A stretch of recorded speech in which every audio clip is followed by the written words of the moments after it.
here. All right, I'm going to start admitting everyone and getting everyone into the session. Hope you all had a good lunch or a good break. Give me just 1 second. We're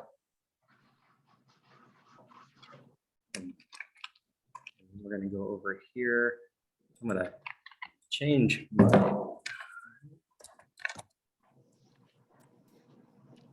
trying to have him change my name. I am not Lisa Bachman.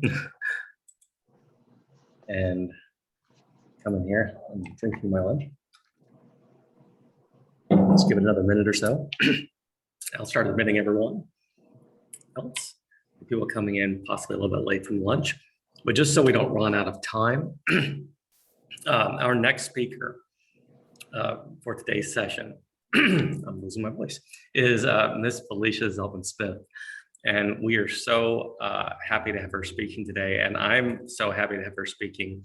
I've had the privilege of actually zooming into schools with Ms. Smith to tell her story, to talk about relevant components of the Holocaust and portions of the Holocaust as it relates to refugees, but also her personal story, her family story.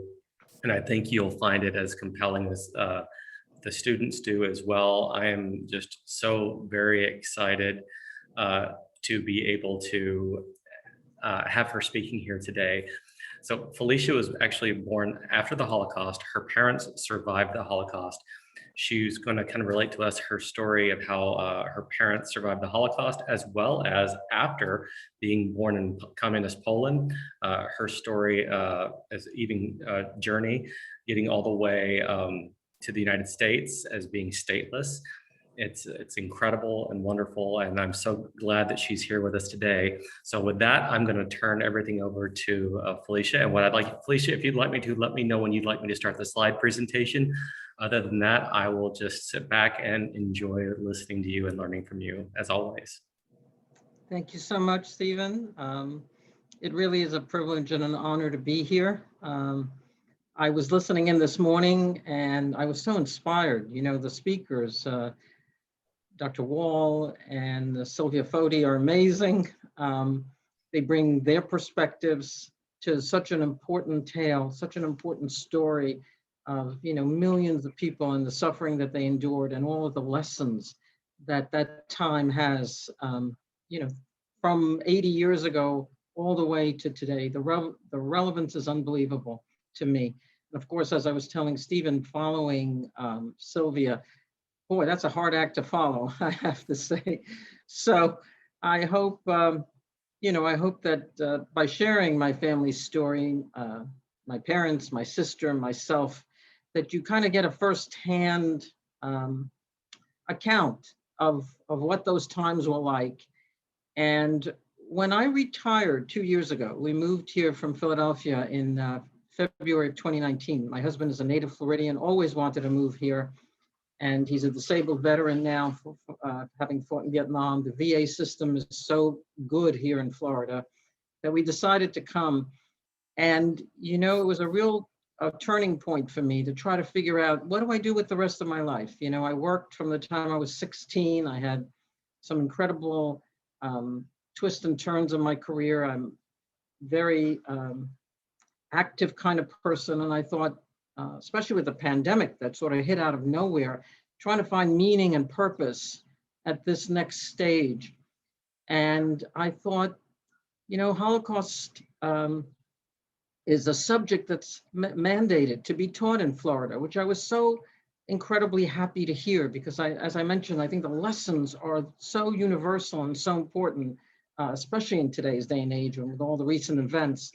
So I thought I could maybe sort of play a role in that. And I joined a book club at the local Jewish Community Center here in Maitland in Central Florida. And through there met the most incredible team and people. And when they got to know me a little bit, they suggested that I do this. And honestly, it's been one of the greatest joys of my life to speak to these students and schools. At the beginning, before the pandemic, I was doing it in person.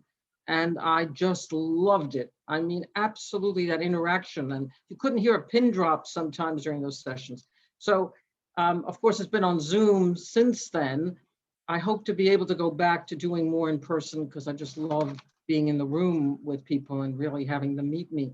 But the ability to speak to teachers and to be able to sort of help you by giving you a firsthand account of what impact the Holocaust had on a family is just really something that I'm very grateful for.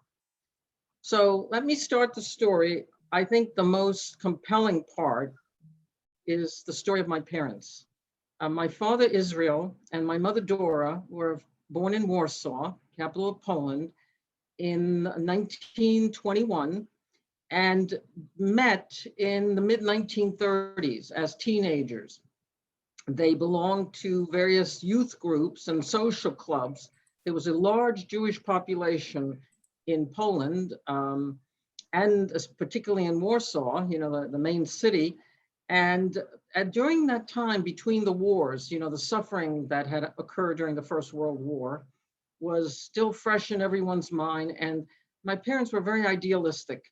They wanted to change society. They wanted to promote workers' rights. In the 1930s was a terrible time in terms of economic depression around the world, and Poland suffered significantly. Poland had actually become a country again. They had been an independent country, but because of their geographical location and being surrounded by these huge countries such as Germany and Russia, they kept being gobbled up depending on sort of the situation, if you will. And as part of the results of the First World War, it was created as an independent state again. So that time, my father told me, was a very negative, but also very positive time because they were rebuilding a democracy in a new country. So my parents, very young, met and went to all of these different activities. They were sort of social democrats, I guess is the best way to describe them. However, the influences of the world at that time, it was like being caught in a whirlwind of activities.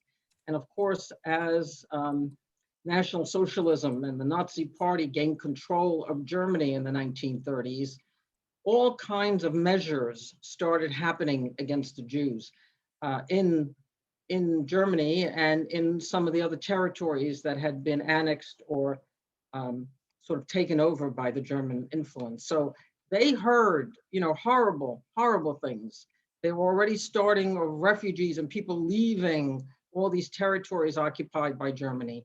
So I think when the war finally started on September 1st, 1939, that was the day that Hitler and his armies invaded Poland and was the beginning of the Second World War, I think my parents at least had a good sense of, the terrible conditions that were to come.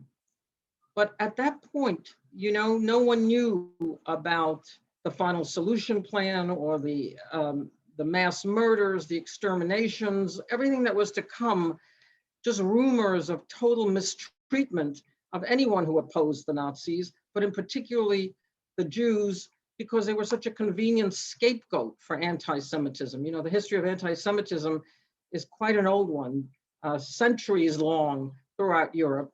And Poland and some of the other Eastern European countries in particular, had had the flames of anti-Semitism fanned throughout. And so on that fateful day, my parents told me that it was unimaginable, like a blitzkrieg,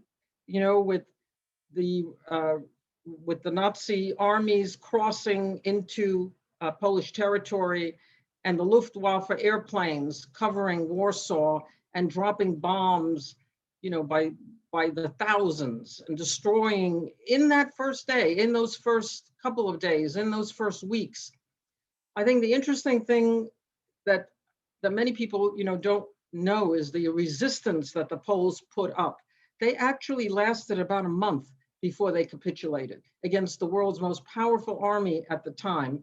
And the Polish army, which was, recently recreated when the country was reinstated just less than 20 years before, had an army that was on horseback. They didn't have the weaponry. The fighting was literally, street to street. And just to give you a perspective, when Hitler turned around and then subsequently invaded France, who had one of the largest, most powerful armies in Europe at the time, it took France only 4 days to capitulate to Hitler. So their firsthand stories of what it was like to be teenagers, they were 17 years old at that time, and to live through those first days was really something. As a matter of fact, my mother was with my father. They lived in separate parts of town when a particularly severe bombing raid took hold. They were in sort of bunkers underground in basements of houses to try to survive this. But any house that took a direct hit, it just collapsed, and everyone, even in the basements, were killed. And one direct hit did happen on my mother's apartment building, and my grandmother was killed. My grandfather, my maternal grandfather, had died before the war, and my mother was an only child. So she found herself to be an orphan within the first few days of the war.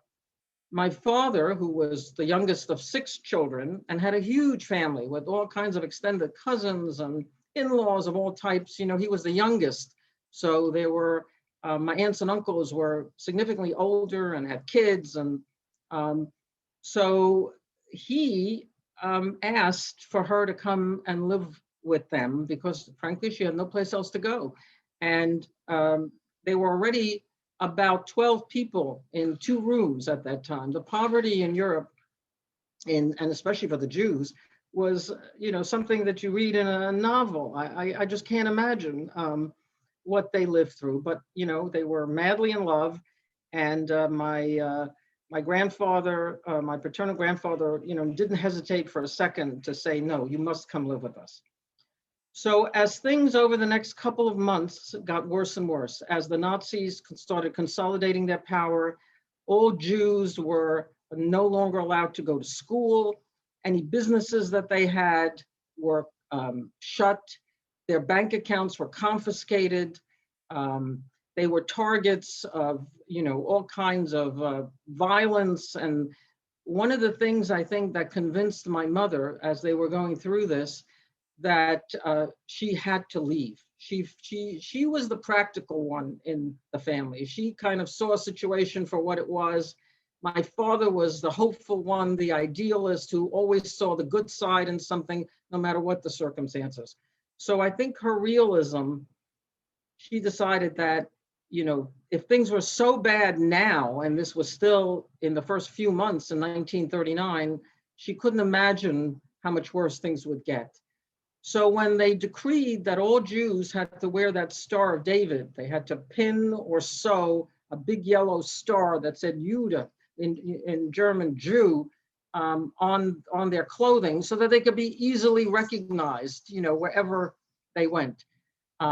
Now, my parents, as I indicated, were born in Poland, and as far as we can tell, had been in Poland for 1,000 years. They're as Polish as anybody else. I mean, that they had no history or memory of anything, and to be sort of targeted and made to feel like such outsiders, not just by the Nazis, but to a great degree, the way Sylvia said in her presentation earlier about, 80% of the population of Lithuania sort of stood by and said nothing and just allowed significant numbers of their neighbors and, people they had grown up with to be ostracized and persecuted in such a way. It was a very similar story in Poland. There were some incredible heroes who helped Jews in Poland, but by and large, again, silence, trying to get through. The Poles suffered terribly under the Nazis. There's no question about that. But, I never understood growing up how this could happen, And I must say, one of the reasons that I am doing this and that I want to speak out and to share my story is because throughout even the last decades, with the situation in Rwanda or in the Khmer Rouge in Cambodia and Uyghurs in China today, and the anti-Semitism and the anti-Asian, you know, feelings that are happening in the United States today, this message, you know, cannot be silent. These stories cannot be silent. And I'm so thankful and so grateful that all of you as teachers are helping to pass this on. So when they demanded that the Jews put on those yellow stars, and you know that they would just randomly attack people on the street and hang them or shoot them or torture them in front of groups as examples of what would happen to others if they didn't comply, my mother said to my father, "I'm leaving." And they, through these youth organizations and through the formulation of partisans and resistance fighters that were beginning to form in Poland, they were aware that there were groups, especially of younger people, who were starting to create sort of means of escaping from Poland and trying to get away from the Nazi regime that was taking such a stronghold.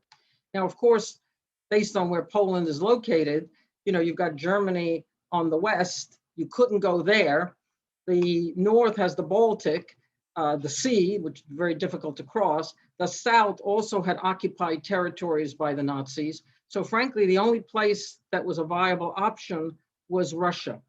And as part of the war, Stalin, who had consolidated communism, you know, through Russia, prior to him, Lenin, obviously in the 20s, and then Stalin in the 30s, in a treaty that Stalin had made with Hitler before the beginning of the war. It was a treaty that they agreed on non-aggression between them. And once Germany invaded and conquered Poland, in order to keep the Russians out of the war so that Hitler wouldn't have to fight a war on two fronts, they partitioned Poland and gave the eastern part to Russia. So leaving from Warsaw to go to Russia was not that far, you know, because they had already occupied territories that previously they literally moved the borders further west. So it was something that my mother, in these contexts that she was aware of, she talked to my father and to his family and said that she was going to get a false identity card, you know, with a new name, a Polish name, where on all the identity cards that were required in Poland at that time, you know, Juda was stamped in red directly on it so that you couldn't mistake that this was a Jew. So these new identity cards would make it look like, you know, she was Polish. And her plan was to literally walk out of the house with whatever she had on her back, take that star off, have this identity card with her, and then somehow make her way to the Russian border. And there were groups there that were helping Jews and others cross through the forests into Russia and avoid all the checkpoints. You know, the Nazis obviously didn't want refugees to flee. If for them, they were going to be slave laborers. And then the Germans didn't want that to happen. Then the Russians didn't want to be inundated with these refugees. So both sides wanted to catch as many people crossing the border as possible. My father, on the other hand, really didn't want for her to go, obviously. And when she wouldn't change her mind, he said, you know, well, I have to stay with my family. I need to help them. I cannot, you know, his father was older already because he was the youngest of, you know, many children. I think his father was in his 60s at that point. And he just felt that the best place for him would be there. So when my mother wouldn't change the plan and decided she was going to go with him or without him, it was actually my grandfather who talked my father into it. And he said to him, "You cannot let her go alone. You know, this is too dangerous. If she's caught, she'll either be killed, either by the Russians or by the Nazis, and you must help her." And he convinced him that he could actually be more help to the family if they were able to get out and send provisions, send food, whatever was necessary if they were outside of Poland at that time. So reluctantly, my father agreed. I mean, I think he did it with such a heavy heart because he felt that things were going to go so much worse for the family in the occupied territories. But I don't think any of them at that point ever imagined what was to come. So one of the things my grandfather insisted on, though, was that they get married because, you know, if they were going to be traveling on their own, after all, that was the right thing to do. And on December 1st of 1939, they went to a rabbi, they got married, and within 10 minutes, they were first on a trolley car and then on a train with absolutely nothing, no provisions, nothing, because if they were stopped, they had to, you know, say that they were going to visit someone in the small town that had some work for them, apparently, that they had heard about. That was the story that they had made up. And the group that in their organizations that had decided they were going to try to flee was about 20 other young people that they knew. And when they hatched this plan, they divided up into groups, smaller groups, because you couldn't have people of 20 traveling like that at one time. It would have been too noticeable. So they broke up into groups, and my mother and father and one other good friend of theirs, who was about a year older, were a group of 3 that were supposedly going to look for this work. And it turned out later, several years later, when they were able to sort of figure out what happened, it turns out of that group of 20 that all agreed and had these identity cards made, their group of 3 was the only one who survived. The rest were all caught in one way or another and eventually either killed right then and there or eventually deported into concentration camps. So when my parents reached these partisans in the woods, you know, they crossed through the forest. And I think to a great degree, I've heard many, many survivor stories. You know, it takes courage, it takes perseverance, it takes focus, it takes determination, but to a great degree, it's just pure luck. I mean, being in the right place or the wrong place, it has so much to do with it. And when they were able to cross into Russian territory, you know, the Russians did catch them once they were in their territory. Had they been caught by someone else, they definitely would have been sent back. But the group that caught them felt that they were young and that they, my parents spoke Russian fluently also, by the way, because, you know, in Poland, they had gone to school and spoke several languages by the time they were in their teens.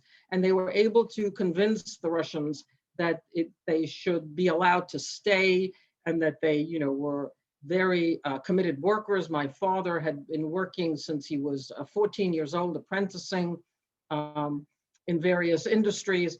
And so they decided to let them stay. And eventually they sent them to a labor camp in the Ural Mountains, about 1,000 miles into Russia. And my parents stayed in these, worked in these factories for, you know, this was during a very difficult time. So these refugees obviously got the least priority for all kinds of rations and food and warmth and so forth. It was almost like a slave labor prison camp is really the best way to describe it. And the refugees themselves, who were coming from all parts of Europe, many of them Jews, many of them not, you know, sort of helped each other to the degree that they could. However, when the war started for Russia, 1941, when Hitler was so confident that things were going well for him on the Western Front, he turned around and invaded Russia. And of course, that non-aggression pact disappeared in an instant. All of a sudden, Stalin needed these refugees more than ever. And many of these factories were converted into war factories where they made uniforms for soldiers, where they made bombs of all types, you know, other armaments and so forth. So my parents told me that the conditions actually improved for them. They started heating, you know, some of the barracks that they were kept in. Before, they had no heat in Russian winters, if you can imagine such a thing. Their food rations increased a little bit.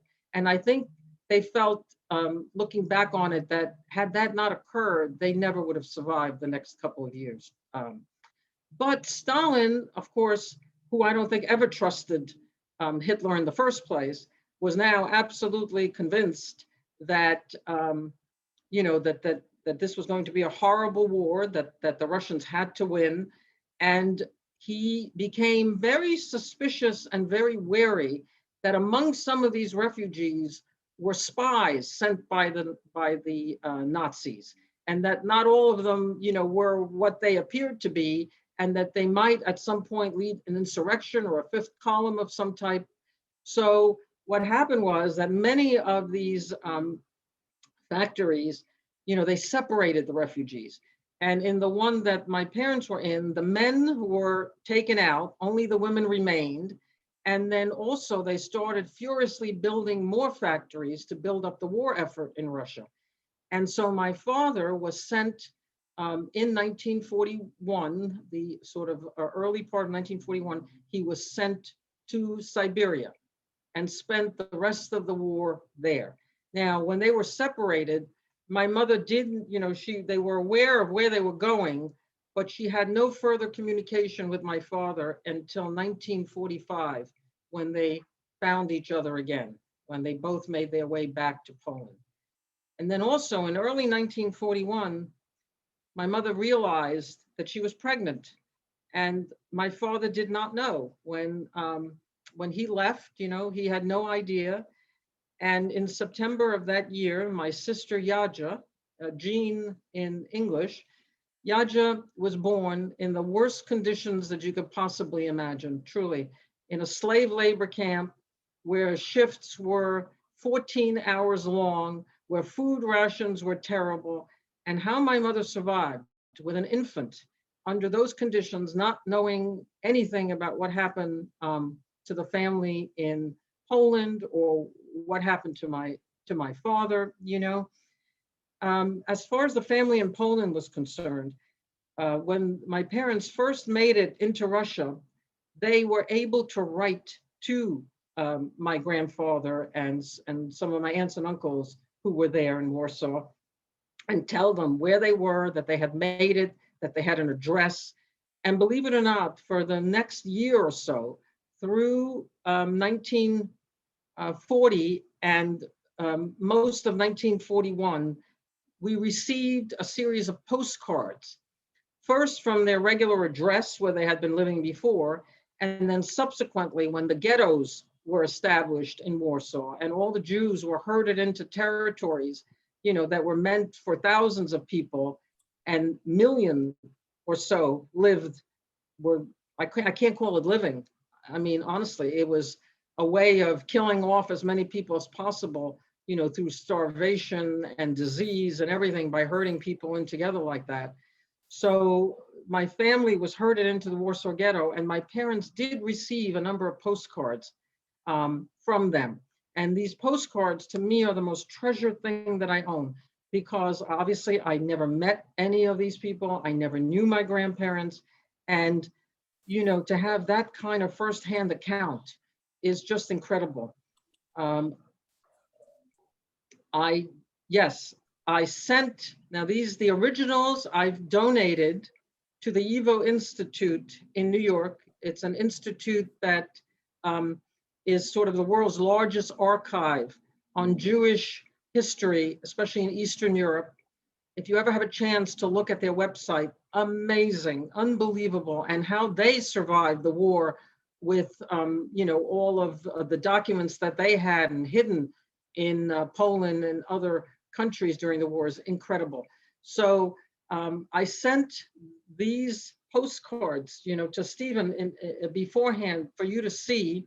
They're written in Polish because although Yiddish was the language that my parents and the family spoke at home, it's written with Hebrew alphabet, and the censors couldn't read it.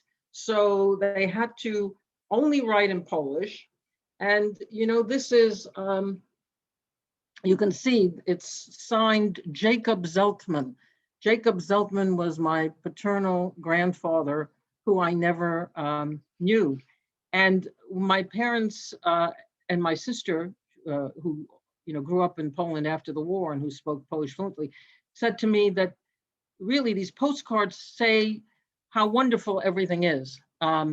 This one is dated August 28th, 1940. And it just talks about banalities. Everybody's doing great. We have plenty of food. They're treating us well. No hints whatsoever of the conditions, or they never would have been allowed to send them. There's a couple of more, Stephen, some that even have the censor stamp on it, and some that have the Third Reich eagle, and postmark from the Third Reich on them, so you can see. So the only way my parents, were aware that conditions were abominable is because there were hints in these postcards that talked about things such as, Aunt Tilly has pneumonia and is not doing well, but thankfully we were able to get some medicine for her. Well, Aunt Tilly had died 20 years ago, so it was their way of telling my parents, don't believe a word that you're reading in here. But for my parents, it didn't matter what it said, because it said they were still alive. And that's all that mattered. And then in 1942, they stopped completely. And to this day, we do not know, the Germans kept very good records, but on the other hand, so much of the records were destroyed later especially in Warsaw. And we don't know if they were deported. We don't know if they died of starvation. We don't know anything in terms of the specifics of what happened to them. Although my parents, and then subsequently my sister and I, tried for our entire lives to get more details on this. So my parents, the stories that they told me, my father in Siberia, they eventually, he said the cold there was undescribable. I mean, he had frostbite several times, almost lost his fingers and his toes. It was only through the kindness of some Russian doctors that were there that helped, that he was able to come out of that in one piece. But the rations that they received, he said they really improved a little bit when he became a truck driver, because he was given one of the prime positions to be able to bring some of the materials that they were producing in these factories to the front. So he got better rations and better living conditions than some of the others. My mother managed to survive and managed my sister to survive. And I think an interesting thing about my sister, who became such an unbelievable person in her own right later, honestly, she was like my kindred spirit. I was incredibly close to her, although there was a 12 years difference between us. She was almost like a second mother to me, because my mother actually died shortly after we came to the United States from cancer. So my sister, and she died in 2016 of a brain aneurysm very suddenly. Her entire life, when she ate, she did not leave a crumb on a plate. I'm saying when she ate chicken, she ate the bones. She didn't just, gnaw at the bones. She literally ate the bones. And it was the most embarrassing thing for me. I was like horrified, I thought it was so awful. But you really can understand it, because the kind of starvation that they went through and not having any food for the first formative years of her life marked her in such a way that, no food ever got wasted in our house, honestly, ever. I tried to instill a little bit of that in my own children, but I think, the more removed you are from it, the more you didn't see the firsthand accounts of what impact something like that had, the more difficult it is for people to understand. So after the war ended, my parents had agreed that if they made it alive, they would go back to Poland, obviously to see what happened to the rest of the family, and had sort of a rendezvous plan of where they were to meet up again. But when they both got to Poland, the devastation was unbelievable. Warsaw was unrecognizable. There were no buildings left. Everything was rubble. There were no streets and so forth. They went and registered with various returning refugee organizations that were trying to help at the time. And that is how they found each other. And my father was just over the moon that my mother was alive and that he had a daughter. My sister, on the other hand, didn't want anything to do with him, was very scared of him, had no conception of what having a father was like. And according to both of them, the first years when they were really trying to get to know each other were very difficult for her, not for my father so much, but for her, because she had had my mother's 100% attention. And it was very hard for her to see my mother sort of sharing her love with the stranger to her mind.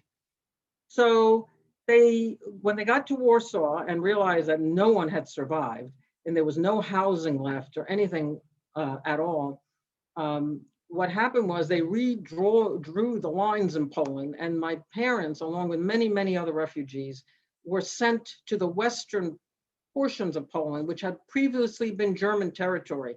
So it's kind of ironic that many of these refugee Jews were allowed to take housing over in cities that had formerly been East German cities.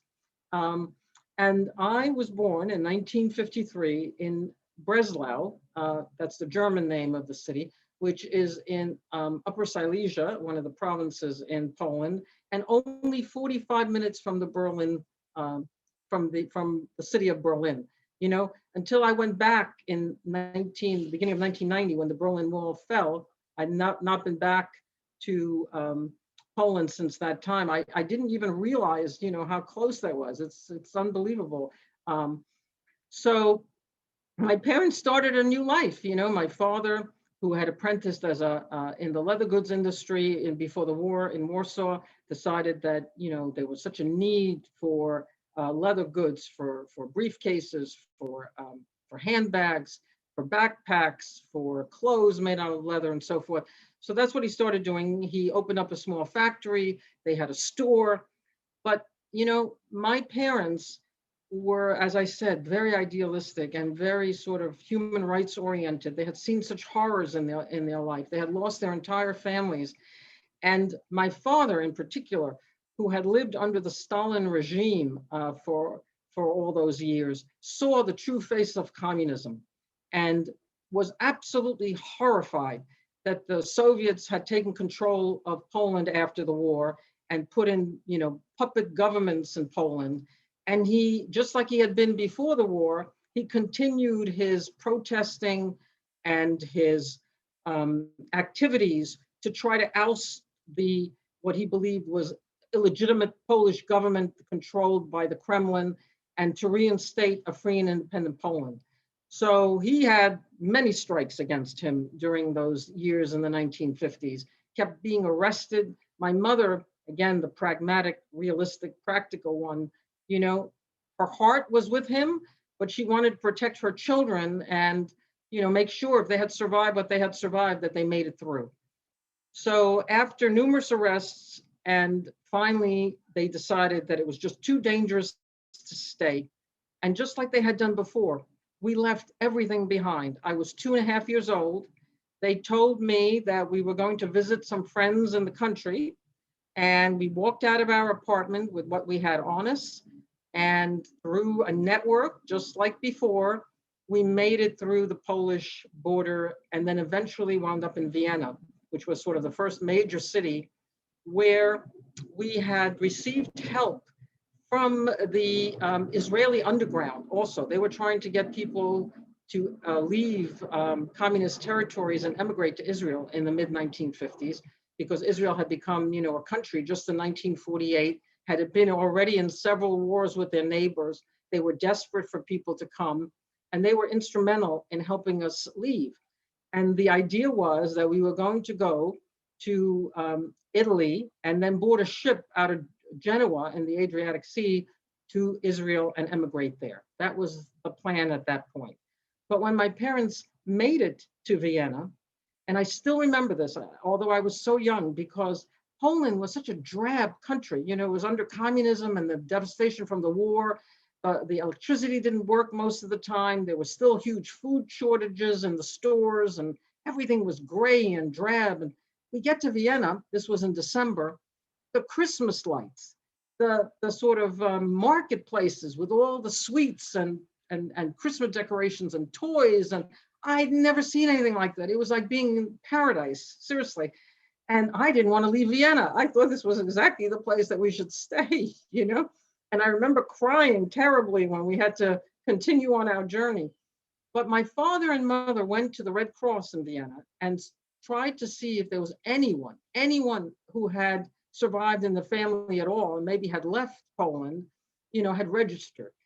And I had not mentioned previously, but as I indicated, my family on my father's side was very large. And one of his older brothers and one of his older sisters had left Poland before the war in the 1930s. His brother had gone to find work in Paris, and his sister had become an au pair. She was only 14 when she left on her own to work for a wealthy family in Belgium and Brussels, take care of their children and help with the household there. And he was hoping beyond hope that somehow they had survived. My uncle had eventually, in the late 1930s, brought his wife and 2 children to Paris as well. So when they went to look at this registration to see if anybody had survived, it was like a miracle from God, truly, that my Aunt Helen in Belgium had indeed registered. He had never known that she had survived. She had never known that he had survived because the communists in Poland would not allow, especially since he was such a problem for the government there, they just never told him that she had registered. But he found that out. And one of my earliest memories is the phone call. They were able to track her down in Vienna through this agency. And the phone call that the 2 of them had. Now, this is 1956. They hadn't seen each other since 1938. My Aunt Helen thought that absolutely every single person in Poland had died. And out of the blue, she finds out her youngest brother is alive, has a family, has 2 children, and is on his way to Israel. And I remember that phone call like it was yesterday because they couldn't speak. There were no words coming out of their mouths. It was shrieks. It sounded to me like a wild animal shrieking, like this sound coming from their core, their soul, just, something you cannot forget. And when my Aunt Helen, who had just recently gotten married, she married a Belgian, a Catholic, and a guy who was, my Uncle Raymond was an unbelievable person in his own right. As a teenager, he was in the Belgian resistance fighting the Nazis when they had occupied Belgium and blowing up factories and blowing up rails. I mean, putting himself and his family in grave danger. They met after the war. They got married in 1956. And with his, bride and literally newlyweds, they got in a car and they drove from Belgium to Genoa to meet us at the port and convince us not to go. My uncle worked in the equivalent of Internal Revenue Service in Belgium, and he had sort of connections in government and had been a partisan during the war, so he knew all kinds of people. And believe it or not, they convinced us, to not go. And they told us that although my uncle in Paris had been captured, they had hidden out, but he had been captured and deported, and he was killed in Auschwitz. They knew about him. His wife and 2 children had been helped through the Catholic Church, through a group of nuns that had smuggled Jews in Paris out of the city into the countryside in Vichy, France, and that all 3 of them had survived. So we had cousins in Paris as well. Anyway, that was just too compelling. My mother was afraid of the wars in the Middle East. It seemed so far away. And so that's how we got to Belgium, where I grew up as a child. And we crossed those borders being hidden because we had no papers whatsoever, and crossed from Italy into France, even a portion of Germany to get into Belgium. And I was hidden in the back of my uncle's car under all these blankets. And to this day, whenever I cross a border, I mean, even today in Europe, there are no borders. It's a European Union. They've taken them away. My heart skips a beat. I'm always worried about being detained or stopped or questioned. I guess it's sort of in the DNA, if you will. So my parents made a life in Belgium. They went ahead and my father opened up a factory.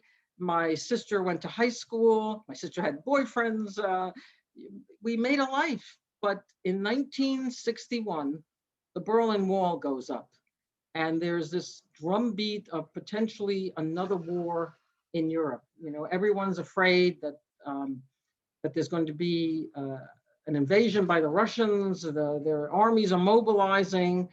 And what my parents had done when they had left Poland, You know, my mother, as I said, the practical one, always wanted a plan B.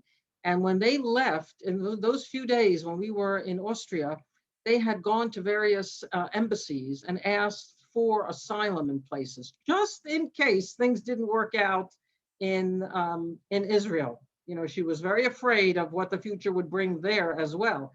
So they had applied to emigrate to Australia, was one of the countries, Canada, and the United States. And of course, these kinds of things take sometimes many, many years to come through.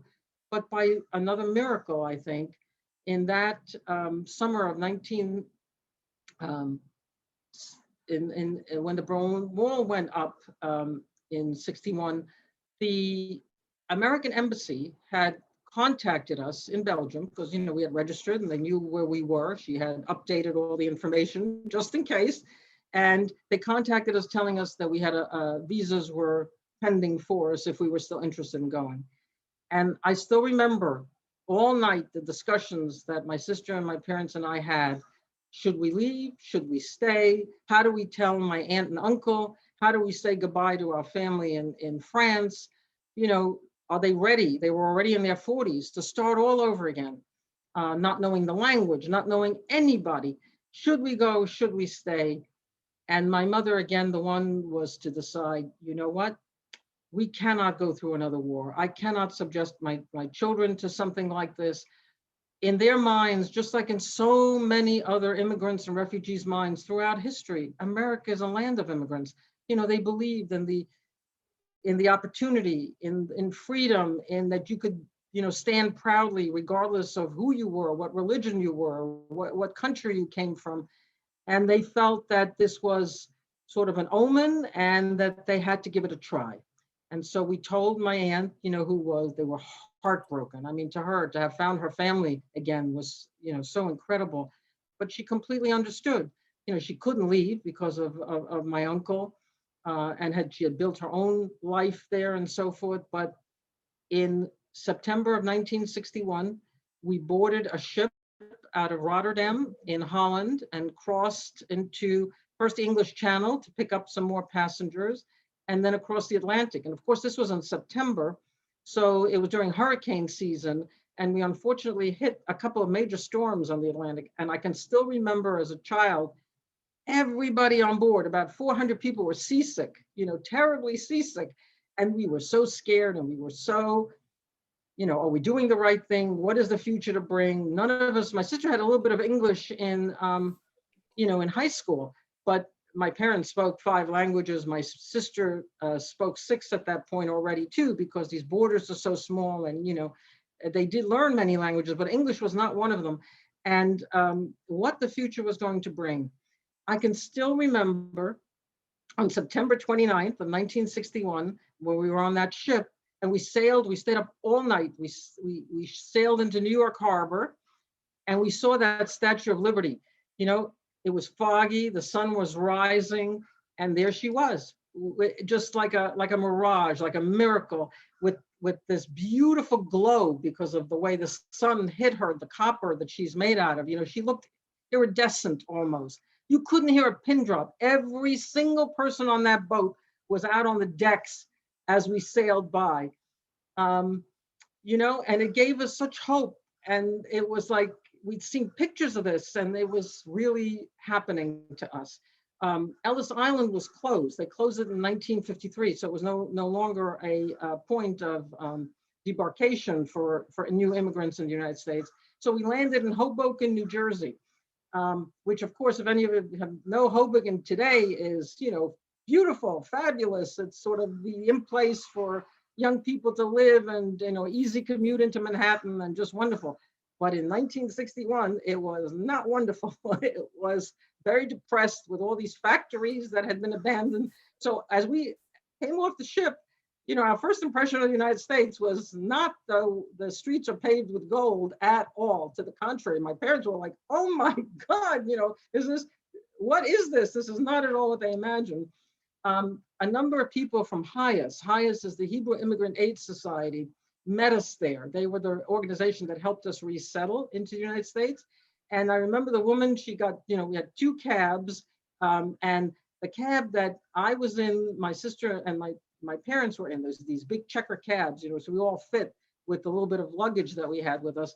There was a second cab with some other people that we knew and the highest representative that followed us. The cab driver was Polish. Of all the cab drivers in New York to get, we got a guy who spoke Polish fluently. He wasn't Jewish, but when he realized, that we were literally off the boat and that we spoke Polish fluently, he said, "Oh, no, America doesn't look like this, what Hoboken looks like."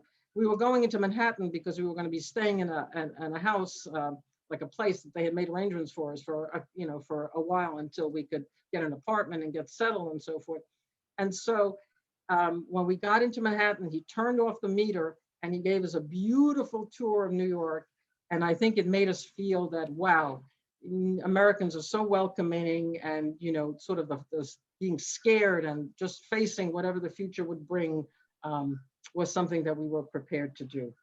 So I've been back to Europe many times. My Aunt Helen has been an incredible influence in my life. And she died on January 8th of this year at the age of 99. And honestly, knowing her and knowing my cousins in Paris, gave me that connection, because both my parents, having gone through the deprivation and everything that they went through, died only a couple of years after we came to the United States, But my sister and I, because she was so much older, she was able to help raise me, and we lived together in New York. She wound up becoming a professor, a linguistics professor at Columbia University. She wound up founding the first chapter of Amnesty International in the United States in New York in the early 1960s. Later in her career, she wound up becoming the head of the Helsinki Foundation for Human Rights. She lived in Vienna for many years, running that organization. And I went on later to law school, worked in immigration and nationality and labor and employment law. And then I worked for several foundations, the Pew Charitable Trust, the John Templeton Foundation. And as I said, I retired just 2 years ago. And from all of the things that I've done in my life, other than the joy that my children have brought to me, is the joy of having the ability to share this story with all of you. So Stephen, if there are some questions, or if you want to show the pictures that I have. Well, I don't. It's 1:54. Okay. And we've got our so we've got to be. We're gonna, because we do have another speaker at 2. So I know, what would you run over time. What would you rather? Yeah, no. What would you rather do? Would you like to answer a couple of questions or go through the pictures? I'm going to let you choose. Since I can answer questions subsequently. Yeah, I will. Why don't I go through them, because they're not captioned and people won't necessarily understand. Okay, so we'll go through them. We'll just kind of go through them. I'll try to fly through them so that maybe we can at least get one question in. Okay, here we go. I'm going to share my screen here, and there we go. There we are. That picture is taken shortly before we left Poland. Probably about 2 years old in that picture. You see my parents and my sister there.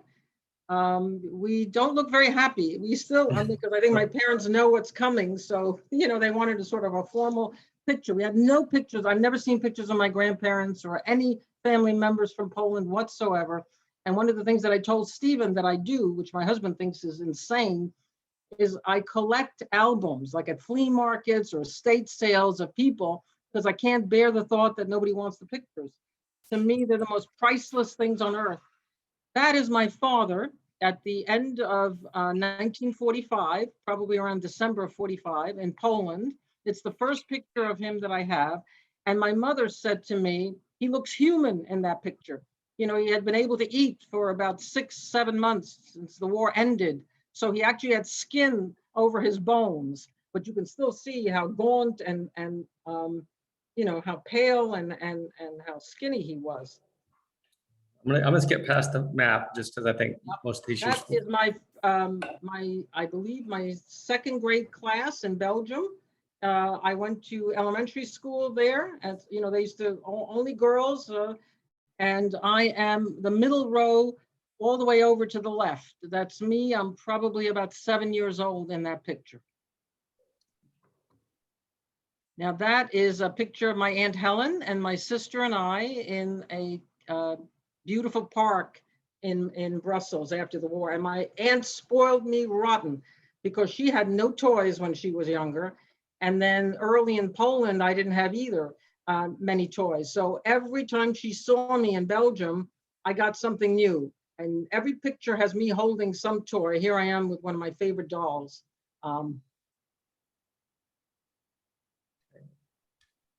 That's on the ship, the SS Amsterdam, the Holland America line. Both my sister and I had our birthdays in September on that ship. So they had brought over sort of ice cream and party hats, and everybody sang happy birthday to us on the ship. But again, I think we look like scared rabbits, you know, wondering what the future was going to bring for us. I'm 8 years old. I turned 8 on the boat, and that's the manifest of the ship that actually Rachel at the center found. I had never seen this document before. And on there, we are listed, and it says we are stateless, because once we left Poland, we became, you know, people without a country. We had no status, only refugee status, until I became an American citizen when I turned 16 in Brooklyn, New York. That is my 5th grade class at PS 288 in Brooklyn. I am on the top row, the second from the right. And you know what I love about this picture is the diversity of the students. They're all amazing. Look how many people from all parts of the world. I learned English, you know, that first year. And they gave me a tutor. I didn't have to get sent back. And there was a Polish girl in this class, and I used to be the translator to speak to her, and that's how we both learned English. And the teacher spoke a little bit of French, so we all managed to learn it that way. And that is a great picture, because on the right, you see me in the square in Breslau, the city that I was born, feeding pigeons. I've always loved pigeons because to me, they're spunky and resilient and live under very difficult conditions, you know. Most people give them a really bad rap. But then in 1990, when we went back, when I got a piece of that Berlin Wall from my parents and all the suffering that they did under communism, we went from Germany into Poland, and I went back to that square, which still exists. And I wanted my husband to take this picture, and you can see in the back, sort of on the right-hand side, that circular doorway. And you can see that same doorway in the picture that was taken when I was about 2 years old. So I tried to recreate that spot. That's me on top of the Berlin Wall in March of 1990 as they were dismantling it. That's the Brandenburg Gate in the back. We met tons of Russian soldiers during that trip. And since my sister, who spoke every language under the sun, including fluent Russian, we were able to exchange medals and give them American money and heard all these stories from them. It was probably the best trip I've ever taken. To be there and to see the dismantling of communism in front of our eyes was absolutely incredible. Okay, and that is a picture side by side with my Aunt Helen that was taken in 2017, the last time, I'm sorry, 2019. It was right after I retired that we went back to Belgium, and there she is with me as well. So I am on the board of HIAS. I was very active in the organization in Philadelphia when we moved there from New York after my husband was transferred there. And this is First Thanksgiving, which is an event that HIAS still sponsors, where anyone that they have resettled out of that HIAS office, we host a Thanksgiving dinner. And all the new Americans bring dishes from their country, and the staff of HIAS and the board members cook traditional food for Thanksgiving, because they've never eaten turkeys or, you know, stuffing or yams or all those things that we consider food from Thanksgiving. It is the most glorious time that you can imagine. And I helped with some of the cases and resettling. The man with the, I think it's an oboe, is from Iraq. He helped the United American military when we were there. We were able to get him out, start a new life here. There are people here from Sri Lanka, from everywhere, including that beautiful mother and her baby who was born in the United States that year, and she is from the Congo. So I cannot tell you the joy that it brings me to see these people who, you know, my story is my story, and they have their story as well. You know, it's the story of America in many ways. Any time for any questions, or are we out of Well, time? no, yeah, we're a little bit over, but what we will do is I will continue to answer some of the questions. Because we have some questions posted, I'll make sure that if you're able to get into Huva to be able to respond, because the Q&A will be up this session. We'll go after. We're going to go. I think we're going to be able to wrap things up. I'm always amazed getting to hear you speak. Thank you so much, Felicia, for sharing your story with us again. I hope you'll join us for our next session with Dr. Winton and everyone else. I'm going to close out this session. And again, if you missed any part of Felicia's incredible presentation, please make sure to actually check back, and the recording will be posted later on today. Thanks so much. Thank you, Felicia. I really appreciate you speaking with us today. I always love hearing you and telling you her story in front of students is always phenomenal, and seeing them engage and talk about the refugee experience and bringing relevance to the story of the Holocaust that really helps students connect with everyone's individual stories is amazing. Everyone, I will be closing this session out. Thank you so much, Felicia. We'll be joining on the next session with Dr. Winton. Thank you very much. I'll talk to you soon. Bye-bye, Felicia. Bye-bye.